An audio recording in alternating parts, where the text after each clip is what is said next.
bahay na malapit lang sa National Highway, gaya nito. Ayan, isang sakay lang po papuntang PITX, papuntang Manila. 24 hours po ang biyahe. Isang sakay lang po papuntang PITX.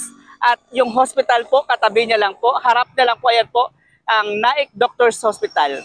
So sobrang lapit na po ng property na ito sa National Highway, sa hospital at sa mga schools po at sa public market. So mula po National Highway, so makikita nyo po yun yung bus, ayan po. So ayun, mula National Highway po yan, ayan. So ang property natin nandito lang, ayan po. So kung makikita nyo po yung water system, ayan. So ayan po, yan po na sobrang napakalapit po ng property natin sa National Highway. So napakalapit sa hospital, harap na lang po yung Naik Doctors Hospital at saka yung mga schools po, gilid na lang po yung elementary school at malapit lang po sa Naik National High School, malapit sa mga simbahan, sa palengke, sa mga fast foods, sa mga pangunahing establishments po. Kaya good investment po ito at good location. Higit sa lahat, ang property na ito ay ready for occupancy na. Kaya makakalipat ka next year, bagong taon, bagong bahay. At higit sa lahat, no down payment pa. Mga kabahay, tara, samahan niyo ako at ipapakita ko kung gaano kaganda ang property na ito. Tara!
Only 5,000 reservation fee, mapapasayo na ang napakagandang bahay na ito na may napakagandang location. Kaya ano pang hinihintay mo? E-message mo na ako ngayon at tutulungan kitang magkabahay. Sa muli, ako si Ryan, isang property specialist at ang trabaho ko ang magkabahay ka. Bye!